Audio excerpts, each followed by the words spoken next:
इस वीडियो में हम डिस्कस करेंगे एक्सट्रूजन का न्यूमेरिकल, जिसके अंदर कहा है कि billet 75 mm long and 25 mm in diameter is to be extruded in a direct extrusion process with extrusion ratio.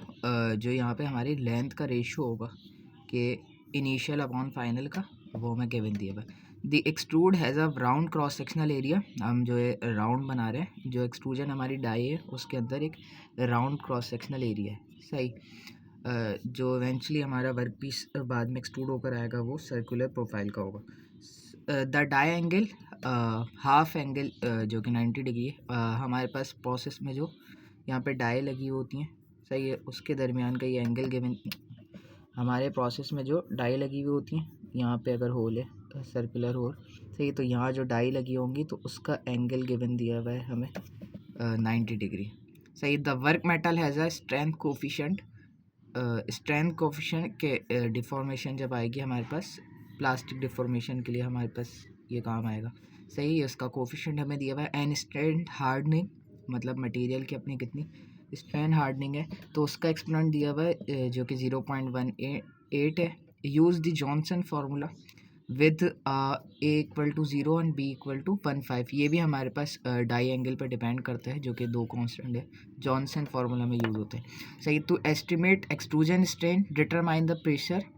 अच्छा, एस्टिमेट करनी है हमें एक्सट्रूजन स्ट्रेन, सही है, तो ई एक्स हमें मालूम करना है, सही है। और determine the pressure applied to the end of the blade as the ram moves forward, सही है। तो हमारे पास यहाँ पे इसके अंदर रैम होगी, सही है, जो उसके ऊपर कोई प्रेशर एग्जर्ट करती रहेगी, सही। ये डायरेक्शन फिर यहाँ से मटेरियल हमारे पास आता रहेगा, सही। तो ये रैम, दिस इज़ रैम, ये कितना प्रेशर एग्जर्ट कर रही है यहाँ पे हमारे मटेरियल पे, सही है, तो वो हमें मालूम करना है, सही। इनिशियल लेंथ हमें ब्लेड की दी हुई है 75 mm, और हमें पता है कि हमारे पास प्रेशर वर्सेस स्ट्रोक के अंदर इनिशियल और फाइनल जब ब्लेड फॉर्मेशन हो जाती, तो ये प्रेशर और ये स्ट्रोक्स, सही है। तो इस तरीके के ग्राफ बनते हैं प्रेशर के, ये इनडायरेक्ट एक्सट्रूजन में, और डायरेक्ट एक्सट्रूजन में थोड़ा सा राउंड होके फिर आता है, सही है, और ये ड्यू टू बट फॉर्मेशन हो जाता है,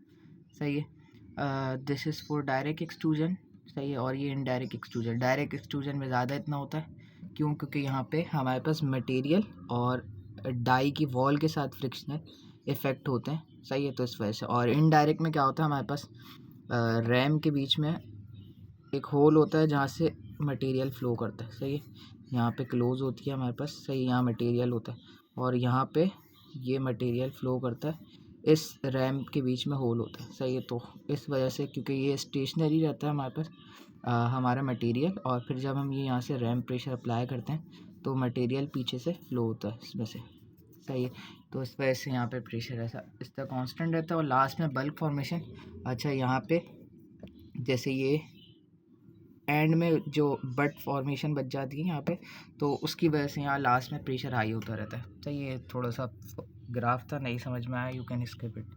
अच्छा, सबसे पहले ये इनिशियल गिवन डेटा है हमारे पास, जो लेंथ 75 दी हुई थी। अच्छा, हमें रैम प्रेशर लगाना है, क्योंकि इस रैम के साथ साथ पोजीशन पे प्रेशर चेंज होता रहेगा, तो दैट्स वाई हमें जो है कुछ कैलकुलेशन करनी पड़ेंगी अलग अलग लेंथ पे, सही है। और फिर ये इसका डाया गिवन दिया है, ये रेशियो दिया हुआ है हमारे पास लेंथ का आर एक्स, और ये डायंगल है, इसका खैर हमें काम नहीं है क्योंकि ए बी है वगैरह गिवन दे दी। अच्छा, ये जो मैंने बताया था स्ट्रेंथ कोफिशिएंट दिया हुआ है, this is the strain hardening exponent, और ई एक्स हमें चाहिए था जो कि एक्सट्रूजन स्ट्रेन और प्रेशर एट डिफरेंट लेंथ पे, सही है। ट्रू हार्डनिंग का हमारे पास फार्मूला है एल इंटू कोई भी length A not upon A F, सही। तो ये ए नॉट अपॉन एफ हमारे पास आर के बराबर होती है, आर एक्स, सही। तो आर एक्स हमें डायरेक्टली गिवन दिया हुआ है, तो यहाँ पे हमारे पास एल आर एक्स हो जाएगा, और जो कि 4.0 गिवन दिया था, तो यहाँ से मेरे पास ट्रू स्ट्रेन की वैल्यू आ गई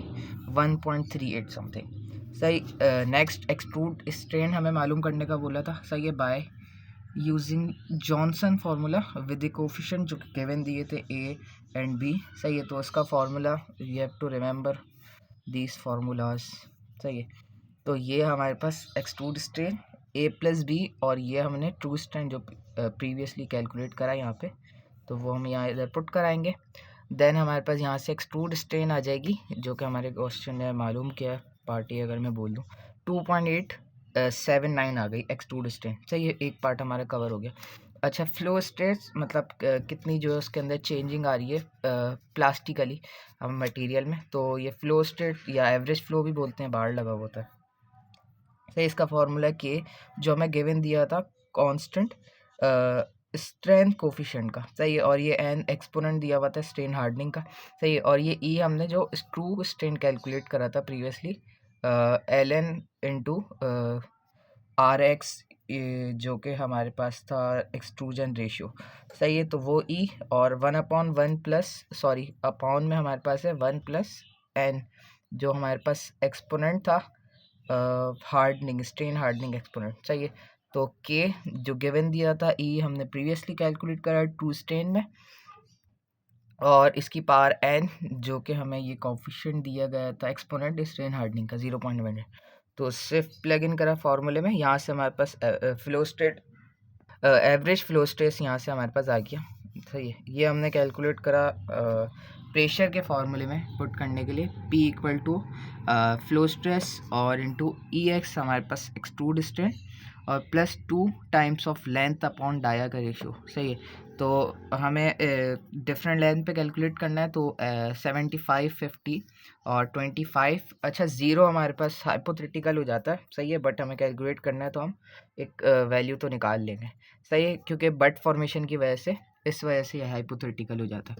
खैर, हमने यहाँ पे बस वाई एफ भी निकाल लिया, ये ई एक्स हमें क्वेश्चन में पहले ही बोल दिया था। सही है, वरना हमें निकालना तो पड़ता ही। फिर सम करना है ना इसके साथ 2 times of length upon dia, और लेंथ हम वो लेंगे जिस पे हमें प्रेशर चाहिए रैम। सही है, 75 mm। सिर्फ वैल्यू प्लग इन करी यहाँ पे भी 273 या 2.7 2.99 372.99 समथिंग आ रहा था, जो कि 373 ले लिया था। सही है, ये वाई एफ जो यहाँ से हमारे पास आया। सही है, तो इसको हमने डायरेक्टली इधर पुट कर दिया, और फिर ई एक्स हमारे पास जो आया था एक्सट्रूड स्ट्रेन 2.88 कर दिया इसको भी हमने। सही है, फिर प्लस 2 टाइम ऑफ ये लेंथ हमने ली 75 mm और ये डाया 25 mm। सही है, दोनों यूनिट सेम है तो इसलिए mm भी ले लिया ताकि यूनिट कैंसिल आउट हो जाए।